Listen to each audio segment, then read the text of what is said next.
Just walked in the door, and some of the first things you're going to notice is, of course, the door needs to be unlocked. Garbage can. Make sure all the garbage, first thing, is emptied. If it hasn't been last night, go ahead and empty it out as soon as possible. We're also going to check the keys. The items that generally need service are the items parked in back. That's going to be the Honda, the four-wheeler, the Yamaha four-wheeler, and depending on which season, several of the tractors. And I'll get to those in just a moment.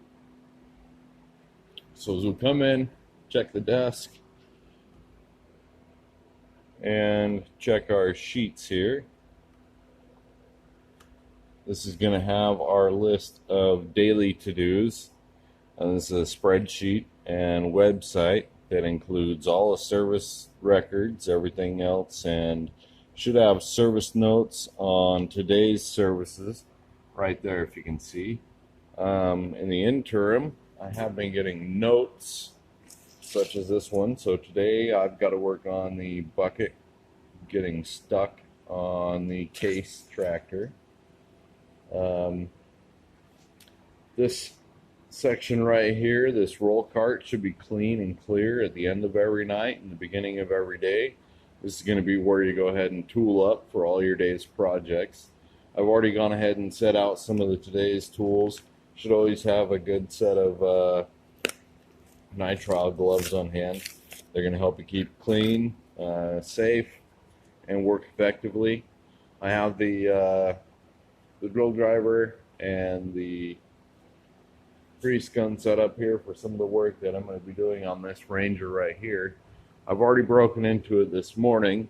This is one of our first projects for the day, but we'll get to that a little later as we continue our opening sequence. So I've already emptied the garbage.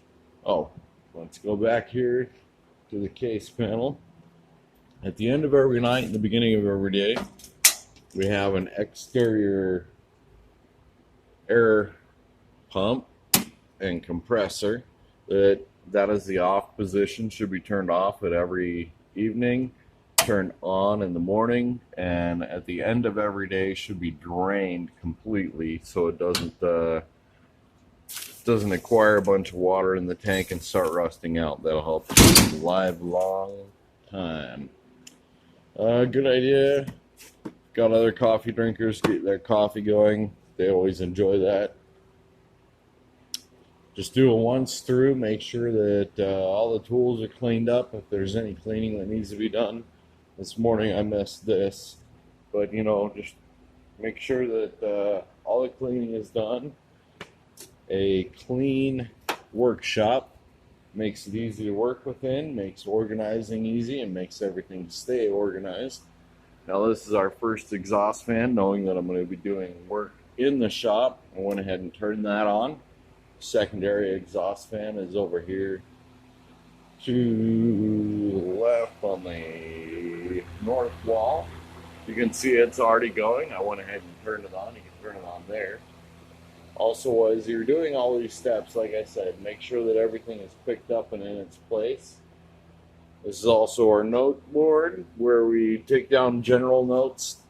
Today we've got a list of different things and accomplishments to do. We've got a list of PTO pins, which I believe my partner Leah's already taken care of.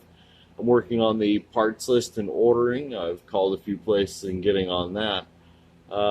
We need to call for disposal of some different chemicals on site. McCormick brake service, order slave cylinder. Actually, we didn't need to order a slave cylinder. I already serviced that. You might see that in the service videos on the list. And so we'll go ahead and mark that off. That's been done. I do have the Mitsubishi diesel. There's a leak on the injector that's causing black smoke. Also possibly a leak in the coolant system. So I've got that parked outside, ready to go. And there's some other notes here.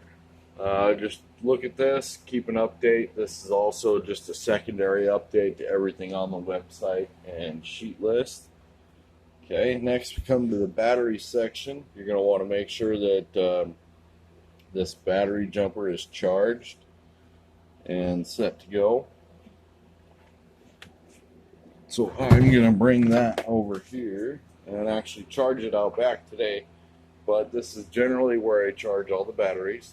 As you can see, I've put the Makita and Rigid and the DeWalt batteries on their chargers. They are charging, good to go. Make sure that you've always got a set of those going and fully charged.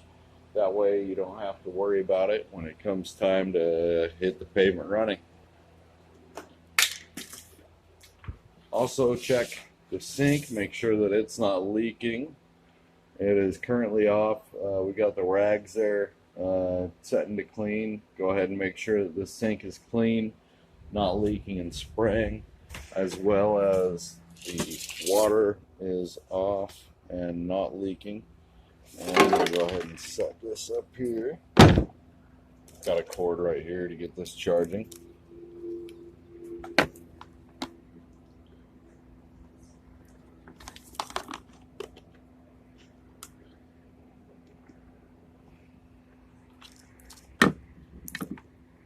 We'll just go ahead and plug it in right here. That'll get that charging. Now out back, once I get this plugged in, I'm going to show you these four-wheelers. Okay, these are two of the four-wheelers. We've got one on charge. It's good to go. We also want to make sure that these are running at the beginning of every morning and warmed up in the cold season. Also make sure the fuel is topped off. We want these fully fueled at the beginning of every day. There's also going to be several tractors parked out back here. And as you can see, that's full. So we won't need to fill that up.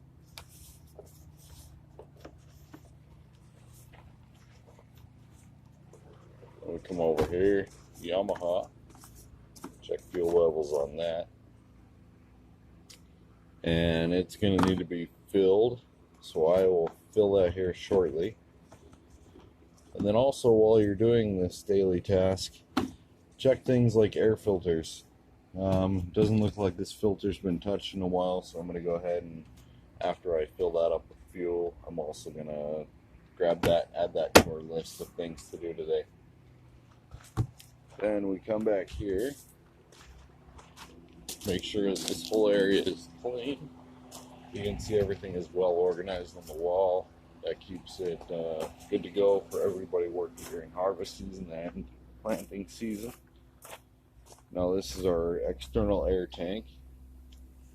Generally at the end of every evening, make sure that all the tools like these are inside so that they don't rust or sit in the sun. It's also a good idea to place these nice hoses on the inside so that they don't become damaged in the sun.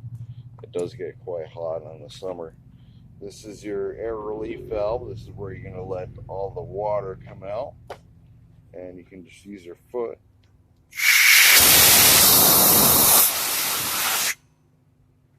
And you saw a little bit of water and condensation come out of there. You want to make sure that that's fully drained every evening, and then the valve is shut off. That way it doesn't condense water in there in the evening. And then don't forget to shut that off. There's a Mitsubishi that we're going to be working on a little later today, and also the case tractor. We've got a couple of projects to do on that. And that generally wraps up the opening sequence for the day. Just make sure everything's in order and good to go, and that you're ahead of the curve on what we have going on in the farm.